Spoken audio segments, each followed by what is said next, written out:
Today, the U.S. House voted against tariffs on Canada. It's a rare, if largely symbolic, rebuke of the White House's agenda as Republicans joined Democrats over the objections of Republican leadership.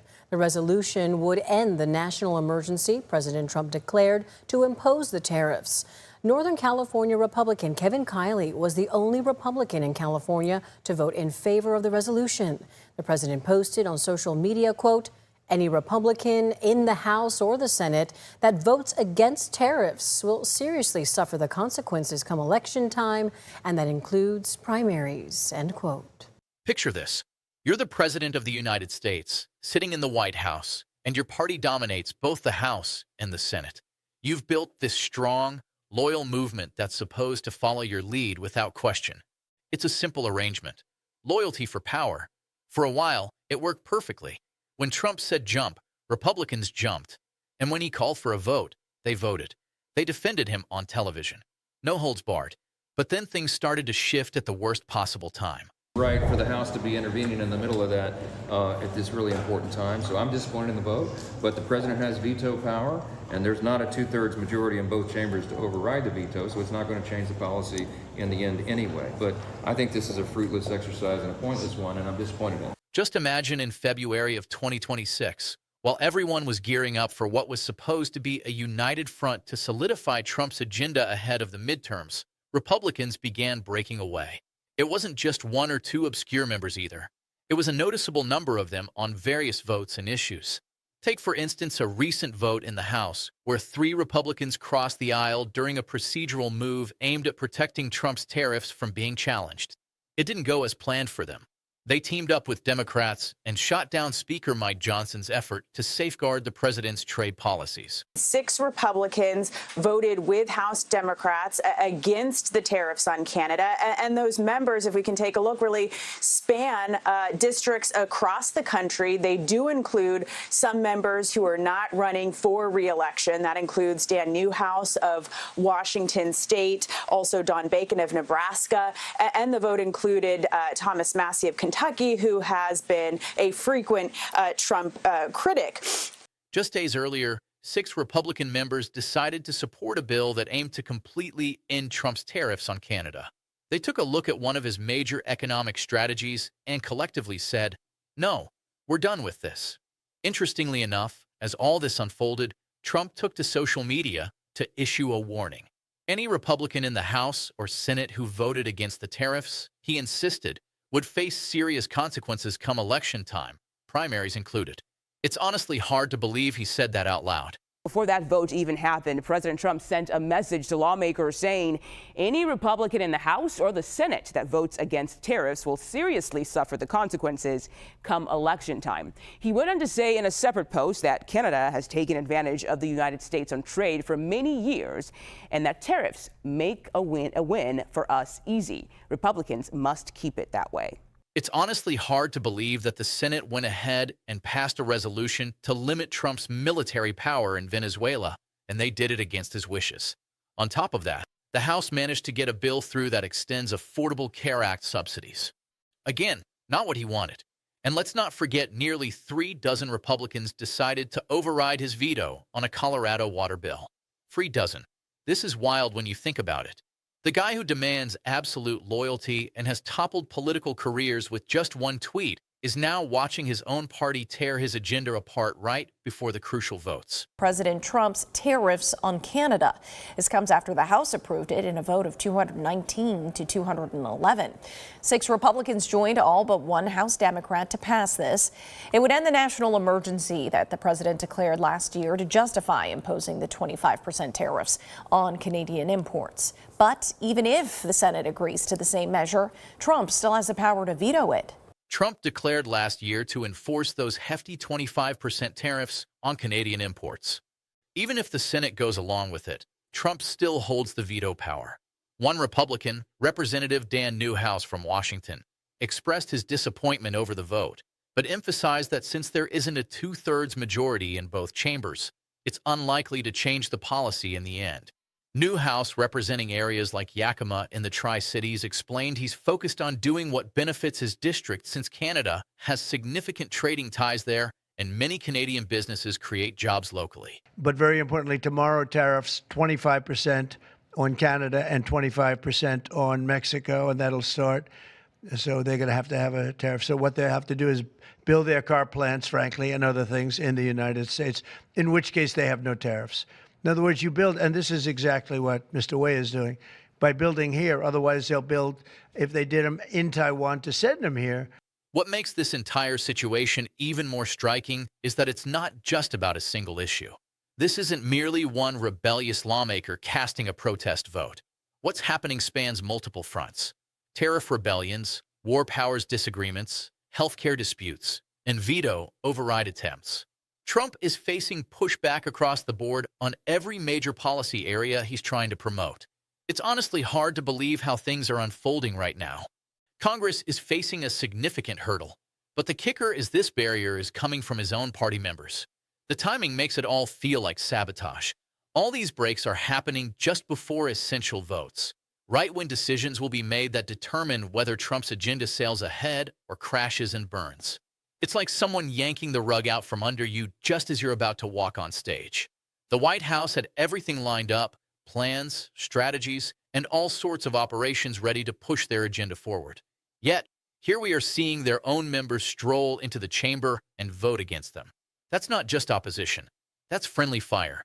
And let me tell you, when the fire is coming from within your own ranks, it causes damage that no amount of rallies or social media hype can fix.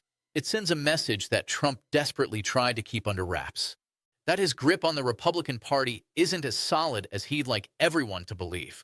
When the heat is on, and especially with the midterms approaching, it seems like Republicans will always pick their own survival over Trump's agenda. Now, let's dig into what happened, because the details around these votes tell a much larger story than just a policy disagreement. When you put them side by side, a clear pattern emerges. This isn't random. It's like a slow-burning rebellion within the Republican Party that's been simmering for months and just erupted at the worst possible time for Trump. Let's kick things off with the tariff votes, which really dig deep and should have the White House sweating more than anything else. Trump's tariff policy has been at the heart of his economic strategy. It's his signature move, the showcase of his strength on trade. Back in February 2026, Speaker Mike Johnson stepped in to lend Trump a hand. He put a procedural vote on the floor aimed at protecting Trump's tariffs from being challenged through the usual legislative channels. This was supposed to be an easy win, a quick way to safeguard the president's trade policy and complicate any attempts by Democrats to push repeal measures.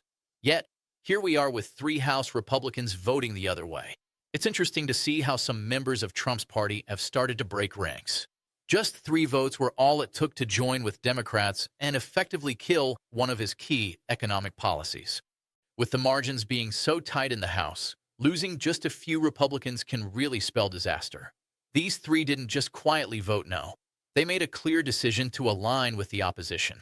They considered their political situations, their own districts, and what voters are saying about the rising cost of living and tariffs. In the end, they felt that standing by Trump's tariffs was a bigger risk to their careers than going against him. That's quite a change from 2 years ago, and it's happening right out in the open now. But it gets even more surprising.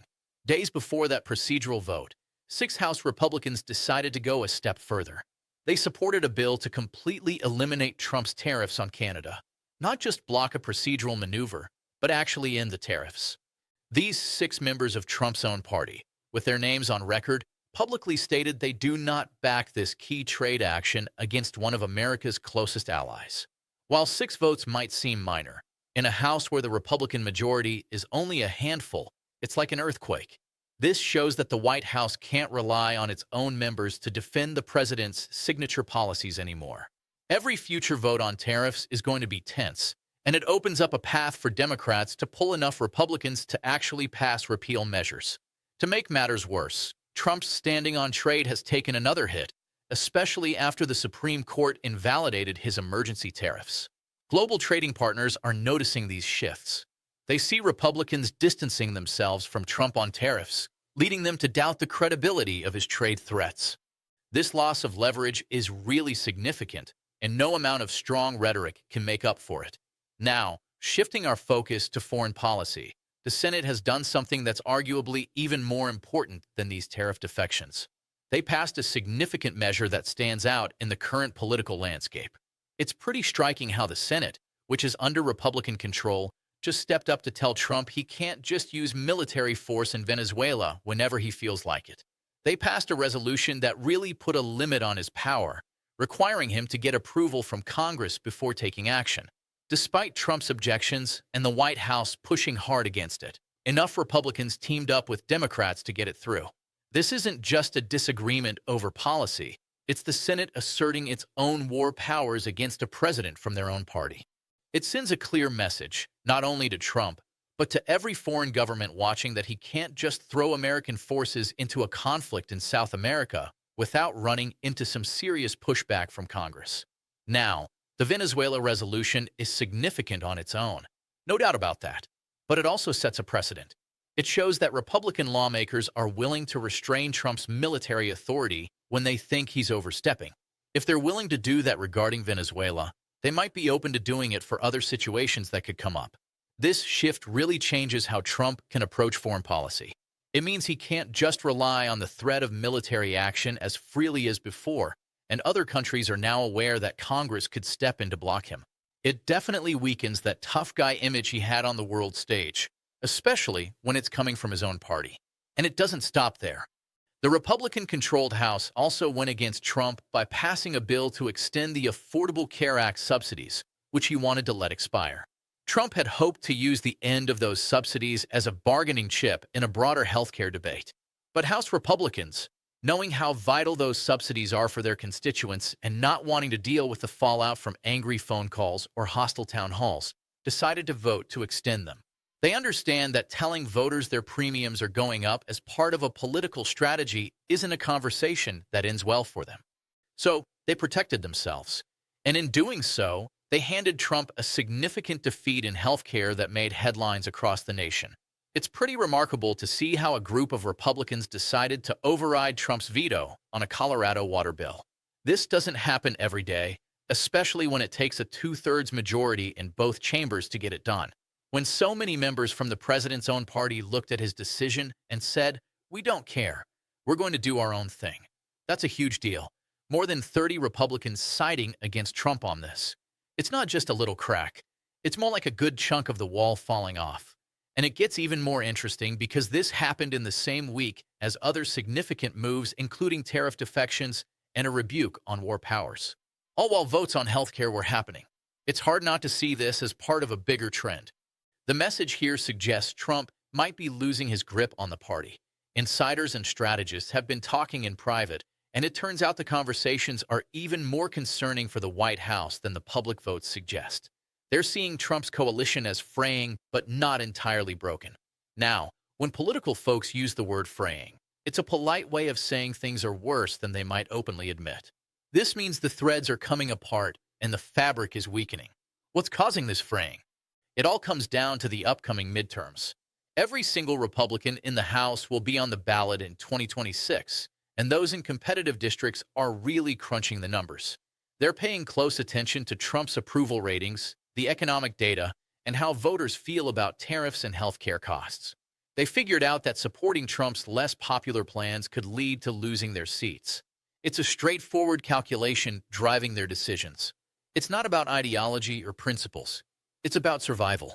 These Republicans are breaking away from Trump not because they've had some light bulb moment, but because they're genuinely scared. They're worried about what voters think. The dynamics of the midterm elections and the political suicide of standing by a president whose approval ratings are underwater while trying to convince constituents that rising prices and losing health care are a positive thing when it comes to their political survival. They're feeling the pressure right now. Trump is facing quite a challenge. His party seems to be loyal in theory, but when push comes to shove, those loyalties go out the window. It's a scary scenario for politicians, and that fear leads to some unpredictable votes. So, let's dive into a few key points about what's happening and how it affects Trump's ability to lead, especially with the midterms approaching. First off, Trump's slim majority in the House has become his biggest weakness. Each time one of his party members decides to break ranks, it shows just how easily his agenda can be derailed by just a few votes. The numbers tell the story. Republicans have such a tiny margin that losing just 3 or 4 votes on any issue can spell disaster. We recently saw this play out with the tariff procedural vote. 3 Republicans switched sides, and just like that, Trump's plan was finished. The speaker's effort to back him up fell flat because those 3 votes went the other way. From here on out, every single vote is going to be tense for the White House. Each piece of legislation, every procedural motion, and all attempts to push Trump's priorities are going to feel like a nail-biter. The margin for error, essentially zero.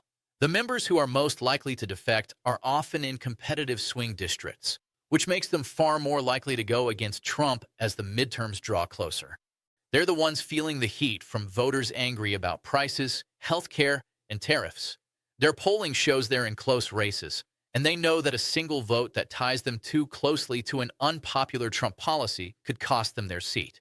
Unfortunately for Trump, he can't really solve this with rallies or endorsements, and threats aren't going to cut it either.